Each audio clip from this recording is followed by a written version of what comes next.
ya jina la Yesu, juu ya habari ya nguvu ya jina la Yesu. Jioni nzuri leo, wakati mzuri kabisa ambao Mungu ameutenda. Tukaangalia neno la Mungu katika kitabu cha Matendo ya Mitume sura ile ya 3 na ule mstari wa 6. Maneno ya Mungu jioni leo, wakati mzuri kabisa ambao Mungu ameufanya. Biblia inasema katika kitabu cha Matendo ya Mitume ile sura ya 3 na ule mstari wa 6, anasema lakini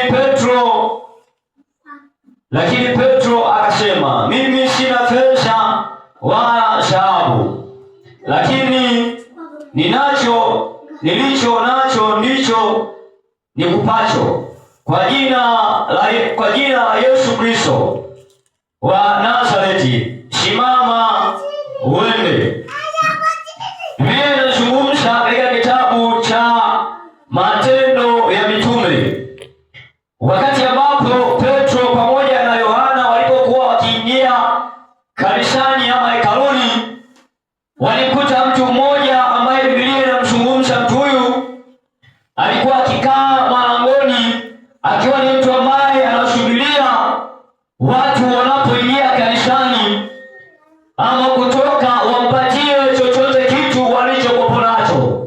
Lakini Petro na Yohana walipokuwa wakiingia kanisani, yule mtu akawasimamisha kwa lengo na mazumuni la kuomba chochote kitu kwa watu hawa.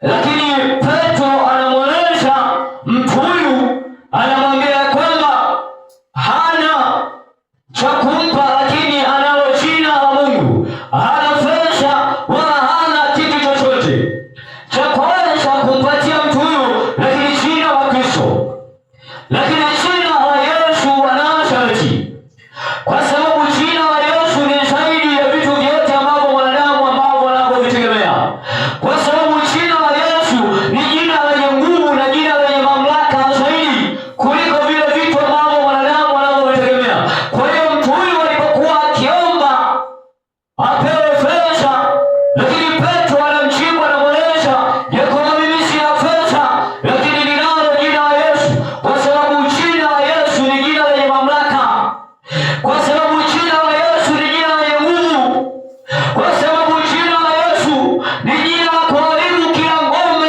za yule adui, kwa sababu jina la Yesu ni jina la kunyamazisha kila kazi za yule shetani, kwa sababu jina la Yesu ni jina lenye mamlaka.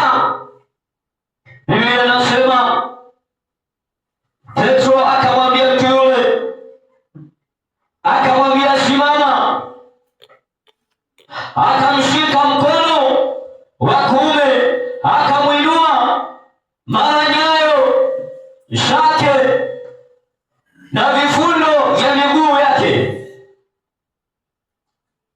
vikatiwa nguvu, akaondoka upesi, akasimama, akaanza kwenda akiangalia ndani ya hekalu. Pamoja nao wakaingia, akirukaruka na kumsifu Mungu.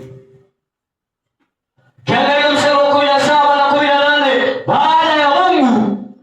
baada ya Mungu kumshushia uponyaji kupitia Petro, akamwinua mtu yule. Biblia inasema nyayo za miguu yake ikapata nguvu, vifundo vya